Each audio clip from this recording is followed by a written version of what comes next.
Hello YouTubers, I thought it was about time for an update video. Quite a few crazy things have happened in my technology world. One of them being that my computer died on me, which was a nightmare. And so I basically had to try and get a new desktop, which I've managed to do now, but it's taken me quite a while to put it all together. And I've sort of begged, borrowed and stealed from various different people. And I've got to say a lot of people have helped me out on that, so I really do appreciate that. I've got my new computer up and running. Well, I say new, it's old new, so I will be able to upload longer videos now, which is quite groovy. I thought I'd let you guys know what's been going on as far as my technology is concerned. What's been changing in my world? Okay, Samsung Galaxy Tab 2, I had it, it was annoying me, so I wanted to get rid of it. I wanted to get an iPad, but the iPad 2 and 3 and 4 were way too expensive, couldn't afford it. So I thought to myself, well, if I sold my Galaxy Tab 2 and my Galaxy S2, would that give me enough money to buy an iPad 2 or even an iPad mini? I sold them, and with a little bit of extra money from something else, it gave me enough money to afford to get an iPad mini. And I've got to say, I've been really impressed with it. It is a really nice device, and when my computer died, this basically took over from it, and it's been really reliable.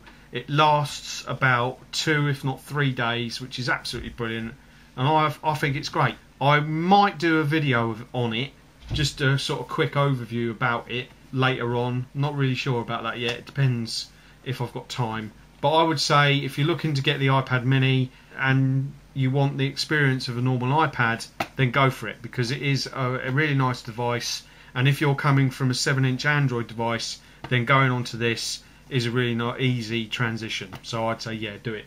So this left me without a phone, and I had to go back to using my Samsung G600, which was a very strange experience, I must say. Going from a Galaxy S2 to an old slide phone was just very bizarre. I thought to myself, I can't do this for very long because it's just doing my head in. Over the last couple of months, I've been looking at various different cheaper Android devices. I first of all looked at the new stuff, then at the old stuff, and I thought, I don't really need it to do a lot because I've got my iPod Touch and my iPad mini. So it just basically needs to have a good camera and be good for texting and all that sort of stuff.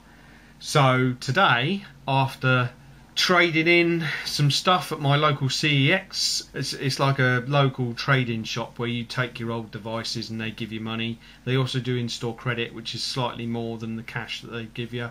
So I took some devices in there and I was having a look at their phones. I'd already done a little bit of research, and basically I ended up getting the Sony Ericsson Xperia Neo.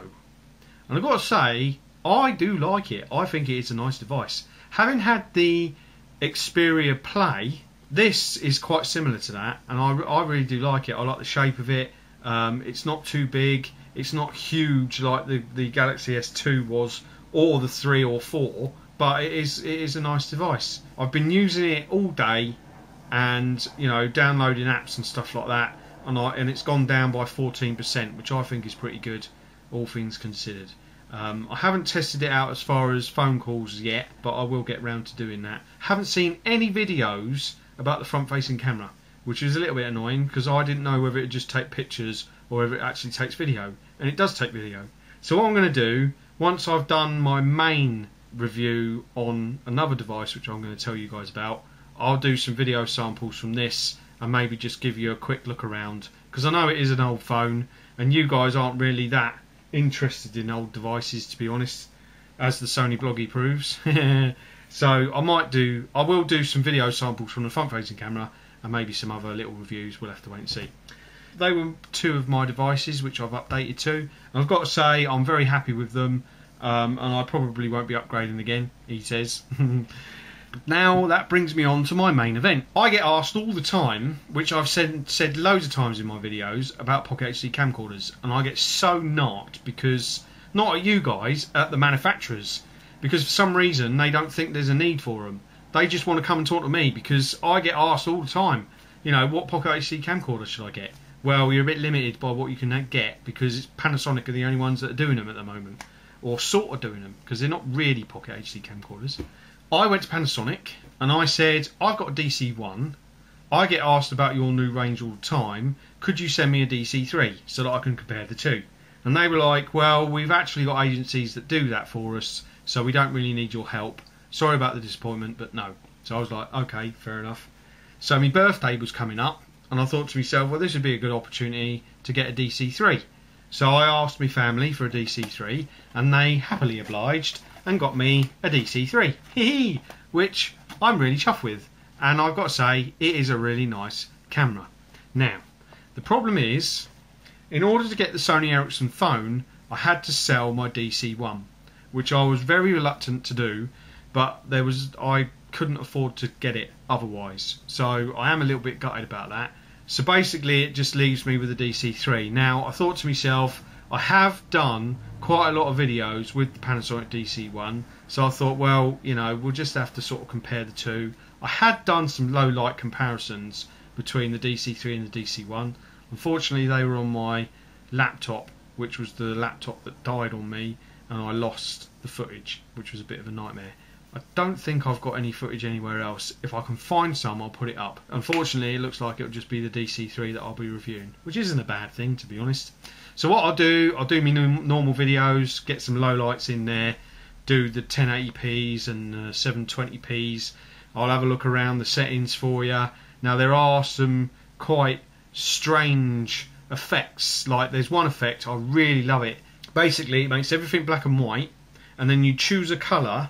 And like if I chose red, it would just bring out the red and nothing else, and everything else would be black and white. I love that. I think it's absolutely brilliant. So what I'll do is I'll go through all of those settings and, you know, do some video samples with all of that stuff so you can see what it's like, and then do my final thoughts. And that'll be it. Yes. But at the moment, it is my main camera, and I've got to say it's as good, if not better, than the DC1. As far as would I say it's worth upgrading, don't know yet. I don't think I can commit myself to that just yet. But so far, from what I've seen of the audio and the picture quality, I just think it's absolutely brilliant. And it's the DC3 is what I'm using at the moment.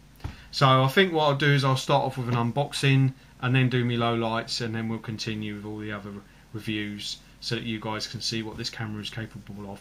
Okay, that's enough from me. Hope you guys have been well and been keeping well. Again, thanks for all your support and subscriptions and comments. I really do appreciate it, and I apologise if I haven't answered any of your questions. Keep asking and I will try and get to you and try and answer your questions as best I can. Hope you're having a good day, and I'll do some more later on. Bye bye for now.